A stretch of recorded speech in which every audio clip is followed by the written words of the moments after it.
After the unaliving of Tupac in 1996, that gave way to a lot of rappers from the South to burst onto the scene. First, you had No Limit coming out of New Orleans, and then right behind them, you had the Cash Money Millionaires. And Cash Money Millionaires, like Master P, took America by storm. Juvenile came with the and they was killing the game. But before Juvenile really came and went nationwide, you had BG that was running the South. But there was a young guy that would later grow up to be a rap icon and one of the greatest to ever do it, and Lil Wayne, right? He was like 12, 13, 14 years old at the time, and he would make raps like he would be on songs with Juvenile like "Run for It, Run," and he couldn't curse. He said, "You lucky." He said, "You lucky I don't cuss," or something in his music, and he began to grow in the industry.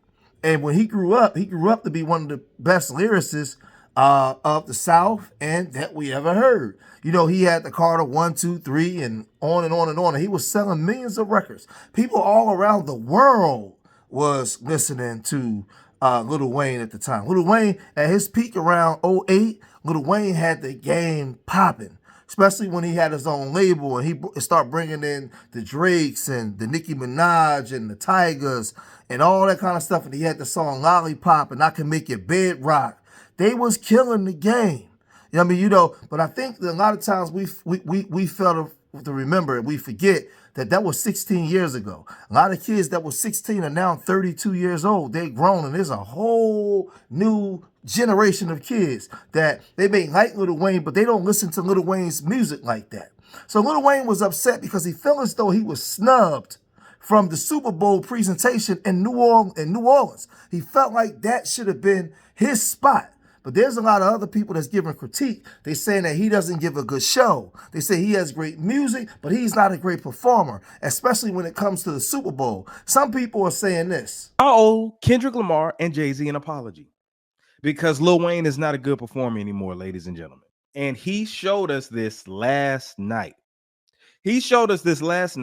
That he is not the performer that you think that he is. Now, I love Lil Wayne. I've been a Lil Wayne fan since I was in the 4th grade. That's when Cash Money really started booming. So it's telling you my age. 98 going into 99 and then the 2000s. You know what I'm saying? So Lil Wayne was at his height in 2000. His peak was 2008, right? That's when Carter 3 dropped. So after that, he was up and then he just started kind of declining. And we're just being honest here. He's not the same Lil Wayne that he was. Now, he can still rap, right? Talent-wise, Wayne is there. But when you're talking about performing, and that's what everybody was going at Jay-Z's neck for. That's what everybody was talking about Kendrick for. Unlike me, I was happy for Kendrick Lamar, people were talking about relevancy and all this other stuff. I really wasn't paying attention to that too much. I was just going by based off of the performers, right? Kendrick Lamar in 2024, going into 2025, is a way better performer than Lil Wayne. But for the people that were at the concert, or if you go to Lil Wayne concerts, of course you're going to enjoy it. Because when you're there, you probably are intoxicated anyway, and you know the words, and you're singing your lungs out or rapping your lungs out, enjoying the show. As long as that person doesn't sound off beat, as long as they don't fall from stage or stumbling over words and stuff like that, they're just rapping along. Hey, you're there and you hear like thousands of people reciting the lyrics to your favorite songs. So shout out to my homeboy Daniel went there and he said, well, Lil Wayne killed his set. The setup was good, but his execution, let's be real. You remember a few weeks ago when Orlando Brown had on a Bone Thugs and Harmony shirt and was mimicking how Lil Wayne sounded. Wow. That's exactly how Lil Wayne sounded last night.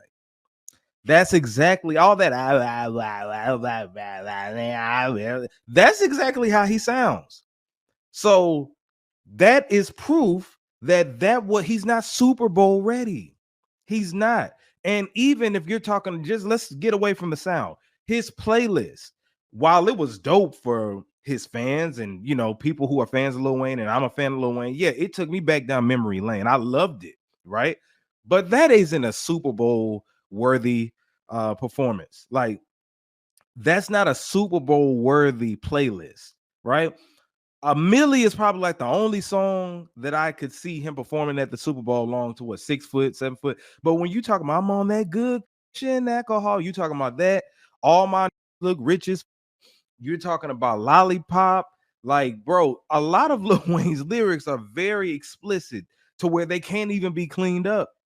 I wish I could every girl in the world. Like his content, Lil Wayne's content is not Super Bowl friendly. We all heard Lil Wayne speak about a month ago where he was sitting down, like maybe in the living room somewhere. He was talking about how he was hurt, crushed, and devastated because he was overlooked by Jay-Z, somebody he looked to as a mentor for some time when he was going back and forth with Birdman over contract disputes. You know, they were saying that Jay-Z helped him out with a lot of things and helped him out with his taxes. He was going through all kinds of different things. But he went on stage at Weezy Fest and he said this. Guess who made it that year? The Saints. I was able to give my mama that sweet. She was able to bring my family and other people from New Orleans, and they had a ball. That moment I said to myself, I want to be on stage for the Super Bowl one day in front of my mom. And I worked my off to get that position, and it was ripped away from me. But this moment right here,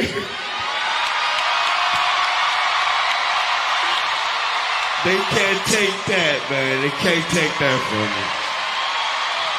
me. Ladies and gentlemen, make some noise for yourself for being amazing.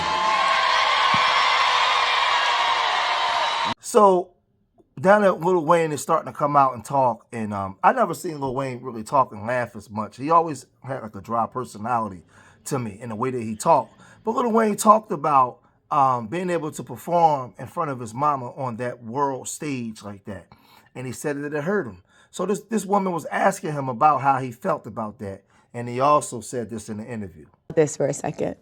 Lil Wayne, headline Super Bowl in New Orleans. How badly do you want to hear those words? Just as bad as I would want to see my name at the top of that list when I was that whatever age it was, and I would bust into the office and get that Billboard magazine. This has nothing to do with, and that's so crazy, that it has nothing to do with the sport as an artist. You perform for the what? Yeah, right. Excuse me. You know what I mean? Like what? Yeah. Like going to a Super Bowl before and watching the halftime show. It's nothing like it. And wishing, you know, like when you see the artist, you be like, I know they could have sung the song that I was featured on. I'm featured on everybody's song. Yeah, they could have brought me out. You could have brought me out. Could have brought me. You know, I feel as though he should have been on the stage, but I also understand performances. And it's the halftime performance for the Super Bowl. And Lil Wayne, I've seen his concerts more than once. He has some good songs, but he's a very boring performer. He's a very, I do concerts as a stagehand. So up in Newark, New Jersey, I did his concert. I did his concert when he came here to the Wells Fargo.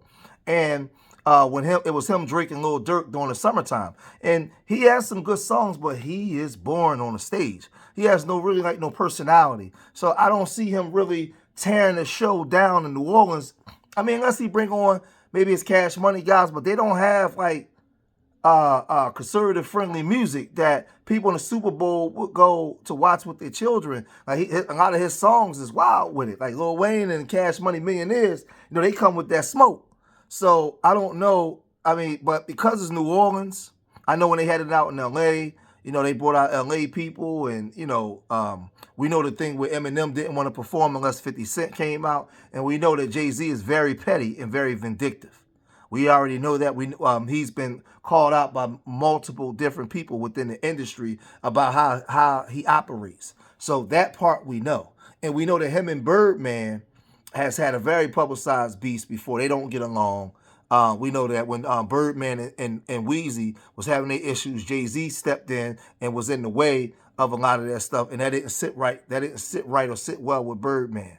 So, you know, a lot of people saying that that's the reason why Weezy is not going to be on stage in Louisiana to show off and show out for his people is because of that. I can't prove that. I don't know that to be factual, but we do know that him and Birdman had beef in the past, and we know how Jay-Z can be. But, you know, he spoke his mind and said how he felt. There's young people speaking about this. some people wanted him to be on the stage, felt like it should have been him. We know what Nicki Minaj was saying, and then there's also some people saying that they happy that it's Kendrick. So I'm not gonna give my opinion on it. Like I said, leave your opinion in the comment section. Let me know where you guys stand on this. What you think? Do you think it should have been Kendrick Lamar in Louisiana, or should have been Lil Wayne?